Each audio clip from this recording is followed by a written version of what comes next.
तो दोस्तों ताज़ा तरीन अपडेट है एशिया कप 2023 को लेकर। लेकिन उससे पहले मैं आपको एक चीज़ बताना चाहूँगा कि आपने ठग ऑफ वॉर गेम तो देखा होगा, जिसमें दो टीमें होती हैं, एक रस्सी को खींच रही होती है और दोनों जोर लगा रही होती है जीतने के लिए। लेकिन जीतने वाला जो होता है वो उतना ही पीछे हट रहा होता है, उसका मेयार, उसका स्टैंडर्ड उतना ही गिर जाता है। और ये काम हुआ है बीसीसीआई के साथ। बीसीसीआई ने हर हथकंडा अपनाया कि किसी तरह पाकिस्तान को दबोच लिया जाए। लेकिन तारीख में लिखा जाएगा ये कि पीसीबी वाहिद ऐसा बोर्ड है जिसने बीसीसीआई का डट के मुकाबला किया, उसके किसी डिसीजन के आगे झुका नहीं, उसके किसी डिसीजन को खुद को मात नहीं देने दिया। जय शाह, आपकी नफरतें जीत गई, मुबारक हो आपको, आपको बहुत बहुत मुबारक। देखिए, मैं आपसे आप करके बात कर रहा हूं क्योंकि हमारा मेयार बहुत ऊंचा है। हम अक्सर अपने दुश्मनों से भी आप करके ही बात करते हैं, उनको भी इज्जत देते हैं, लेकिन शायद आपने देना मुनासिब नहीं समझा। तो मुबारक हो आपको कि आपने पीसीबी से एशिया कप छीन लिया और उसे न्यूट्रल वेन्यू पे शिफ्ट करा दिया। पीसीबी भी मान गया, आपको बहुत बहुत मुबारक हो। लेकिन पीसीबी ने उन्हीं का मंसूबा उन्हीं के मुंह पे मार दिया, उन्हीं को मुंह तोड़ जवाब दिया। बीसीसीआई को उन्हीं के जाल में फंसा दिया नजम सेठी ने। कैसे? सबसे पहले तो एक बात समझिए कि जय शाह ने पीसीबी को किस किस तरह से नुकसान पहुंचाया। जय शाह पहले अनाउंस करते हैं एशिया कप 2023 को लेके, क्योंकि वो एसीसी के प्रेसिडेंट हैं। उन्होंने कहा कि 2023 का एशिया कप जो है पीसीबी होस्ट करेगा, पाकिस्तान होस्ट करेगा, जिसकी वजह से पाकिस्तान खुश हुआ। पाकिस्तान गया, उसने तैयारियां शुरू की। ज़ाहिर है ये चीज़ें सालों पहले इनकी तैयारी शुरू करनी पड़ती है। तैयारियां शुरू की, इंफ्रास्ट्रक्चर रीबिल्ड हुए, करोड़ों रुपए लगे, क्या से क्या नहीं हुआ, और ब्रॉडकास्टर्स को पैसे दिए गए।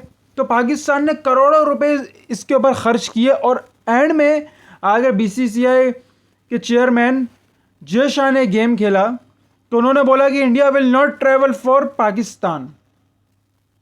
अब जाहिर है, अब जब इंडिया नहीं ट्रैवल करेगा तो इंडिया दूसरों को भी फोर्स करेगा कि यार तुम भी किसी तरह पाकिस्तान नहीं जाओ, और पूरा का पूरा जो ये इवेंट है एशिया कप का, इसको पाकिस्तान से निकाल कर कहीं और शिफ्ट कर दिया जाए। तो पाकिस्तान को नुकसान पहुंचाया गया।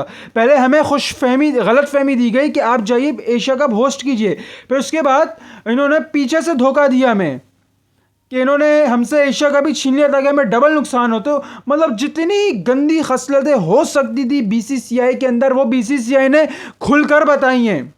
बीसीसीआई ने सबूत दिया है इस बात का कि हम वाकई एक अमीर बोर्ड तो है, लेकिन हमारा स्टैंडर्ड अमीर नहीं है, हमारा स्टैंडर्ड वही गिरा का गिरा है। लेकिन पीसीबी ने इस चीज़ का डट के मुकाबला किया और उन्हीं के जाल में बीसीसीआई को फंसा दिया। हुआ ये कि इंडिया ने श्रीलंका को ऑफर किया कि आप होस्ट कीजिए एशिया कप, तो श्रीलंका मान गया और उनके 2 सिटीज़ चुने गए जहां पर पूरा एशिया का मुनक्किद होना था। कोलंबो नहीं चुना गया क्योंकि वहां पर मानसून का सिलसिला जारी है। लेकिन यहां पर पीसीबी ने किसी भी तरह इंडिया को कामयाब नहीं होने दिया। उन्होंने बोला कि ठीक है, हमसे एशिया कप तो छिन रहा है, लेकिन हम इंडिया के पूरे इंडिया के मतलब मनमानी में नहीं आएंगे। ये नहीं चाहेंगे कि इंडिया जहां चाहेगा वहीं हम करवा दें एशिया कप।